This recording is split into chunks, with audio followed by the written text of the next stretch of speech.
Welcome back to One Thought at a Time, the podcast where we tackle those strange, annoying, and sometimes downright hurtful social interactions that we all face. I'm your host, Glenda.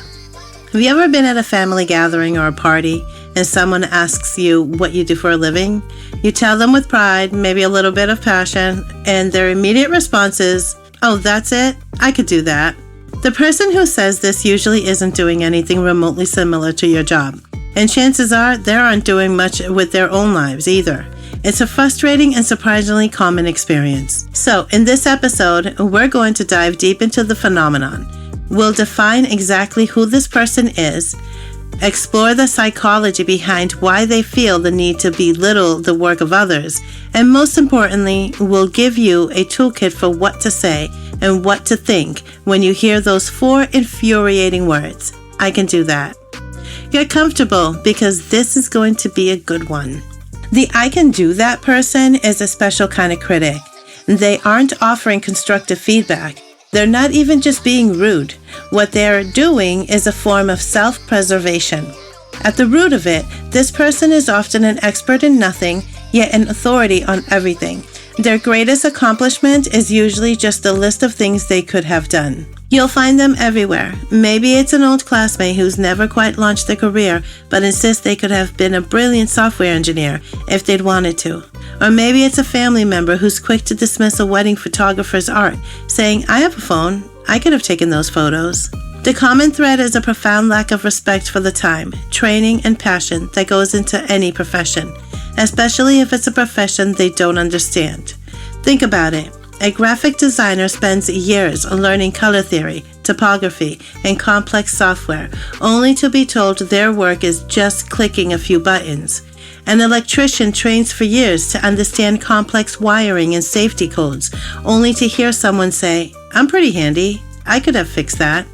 A teacher spends hours preparing lesson plans, grading papers, and connecting with students, only to hear, "You just get summers off. I'd love that." At its core, this mindset is a reflection of the Dunning-Kruger effect. That's a cognitive bias where people with low ability at a task overestimate their ability. They lack the knowledge to even recognize their own incompetence, so they assume the work must be simple. To them, the iceberg is just a tip that's visible above the water. They don't see the massive, complex structure underneath.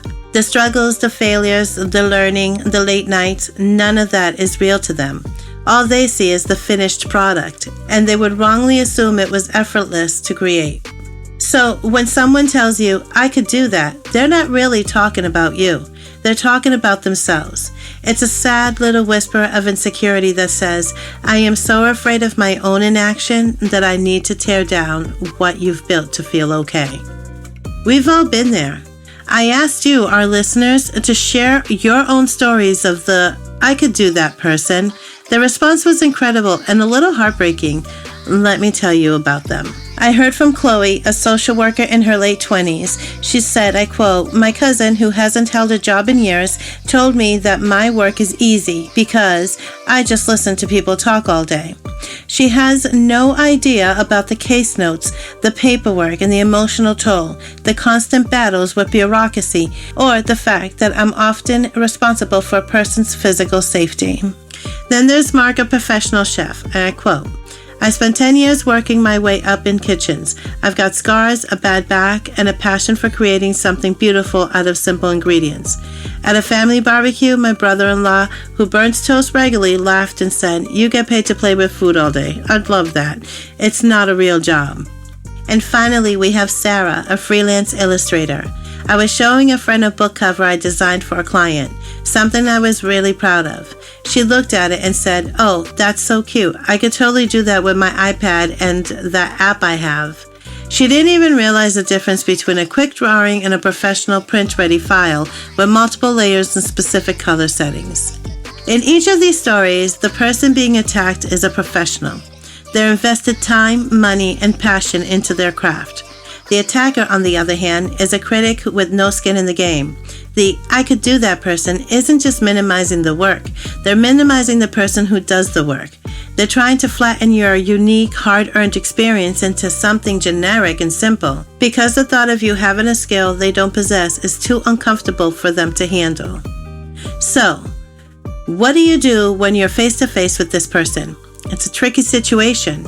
Your instincts might be to get defensive, to launch into a detailed explanation of your job. But that's a trap. Remember, they're not interested in the truth. They're interested in the performance of putting you down. So, let's talk about 3 ways you can handle it.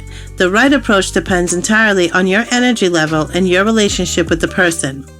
Option number 1, the direct and disarming question.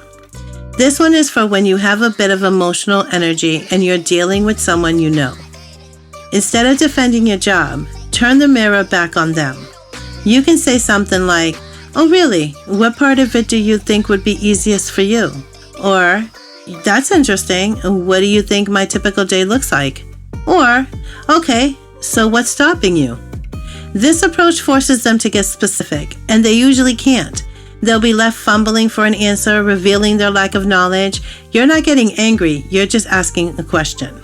Option 2, the humorous or dismissive response. This one is great for strangers or people you really don't care to engage with. It's about protecting your peace.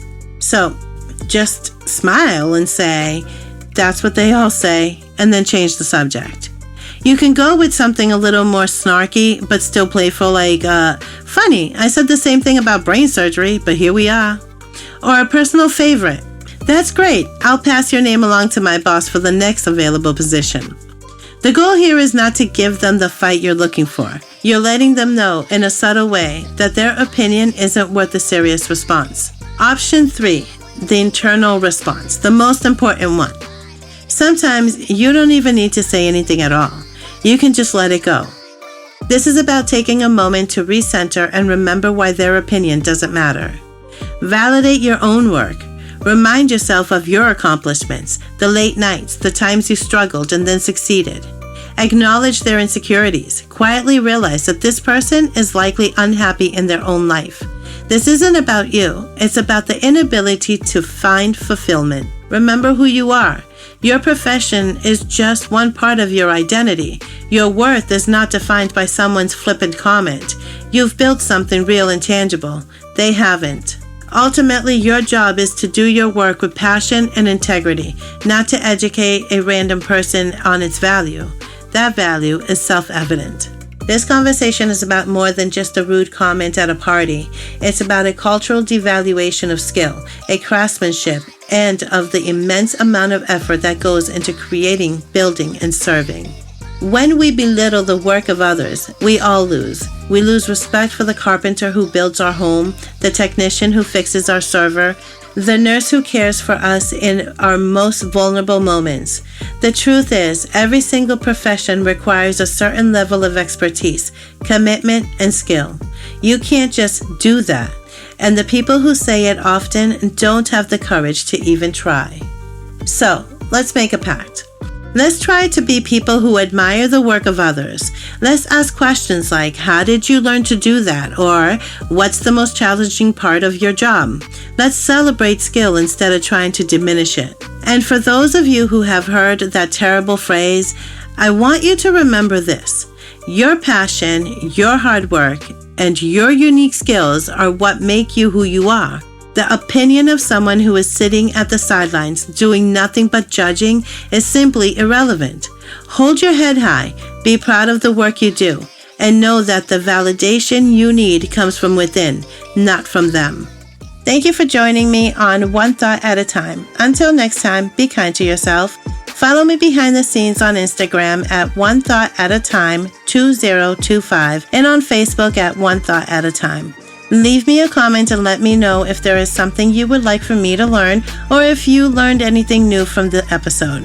Who knows, maybe I will invite you on and we can have a meaningful conversation. Have a good one.